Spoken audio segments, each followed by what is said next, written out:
The National Institute of Health defines hypnosis as a trance-like state in which a person becomes more aware and focused on particular thoughts, feelings, images, sensations, or behaviors.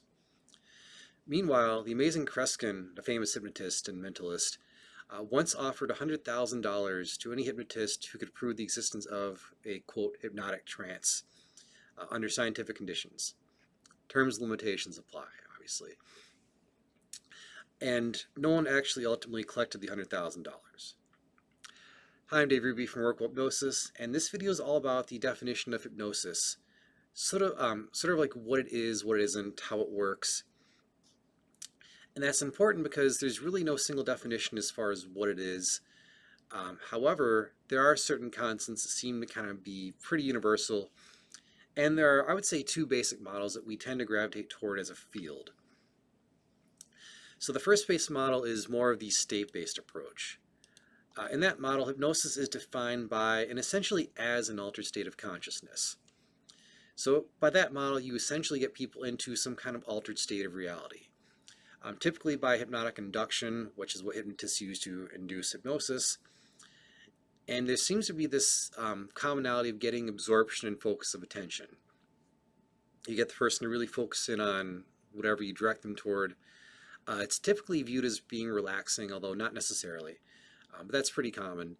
And there's often this reliance on depth of trance, which is kind of a relative term, but there's some kind of deepening, some kind of view that you have to get really deep for it to work.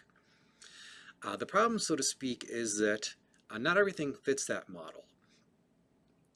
When you look at trance, or when they did clinical studies actually, they found that subjects said that hypnosis didn't necessarily feel like anything different. It might not look or feel different than anything else you do, so to speak.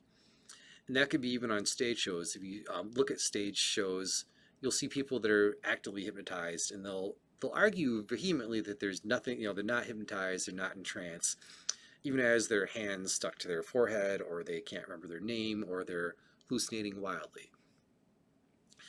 So if they don't feel like anything's unique or anything's really different, then that kind of flies in the face of the state-based approach, or there's no altered state, so to speak. And then where Kreskin kept his money, there's not necessarily any scientific evidence of anything unique. If they look at brain scans, people that are hypnotized don't necessarily look different than people that aren't hypnotized per se. I think that's because hypnosis is something that we do normally, naturally, like that's things that are hypnotic, that's something we do naturally.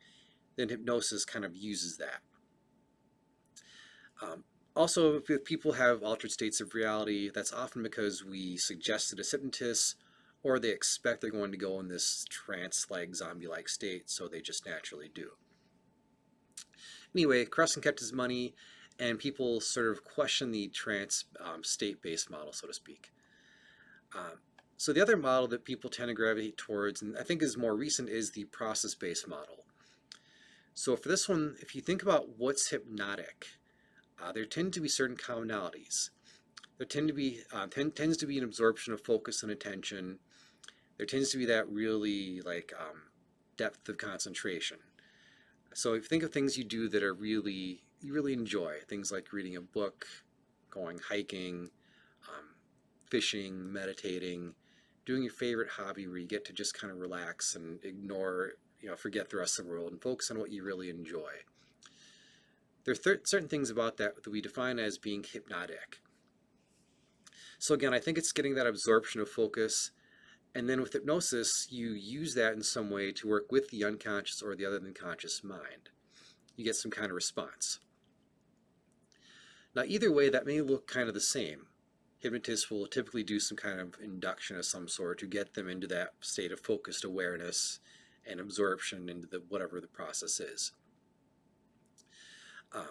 But the state isn't necessarily dependent on, it's not necessarily dependent on there being a trance for there to be hypnosis, although that may come along for the ride, so to speak.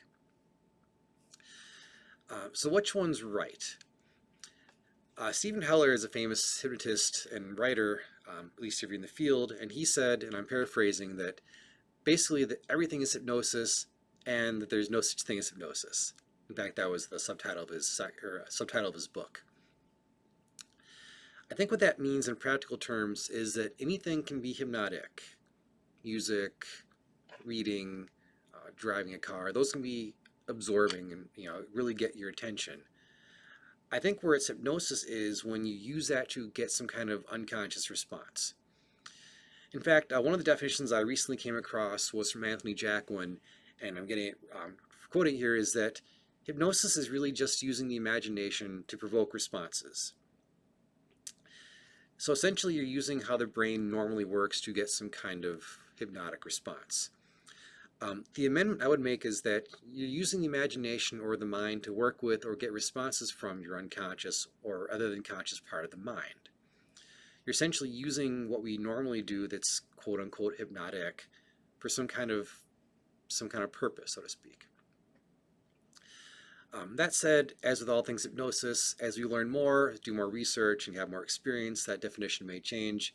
But that seems to be the basic definition we have now in the two different approaches we have. So if you have any questions, comments, or want to disagree, great. Leave a note in the comments or send me an email. And if you have any ideas for future videos, feel free to leave those in the comments as well. Thanks. Have a great day. Take care.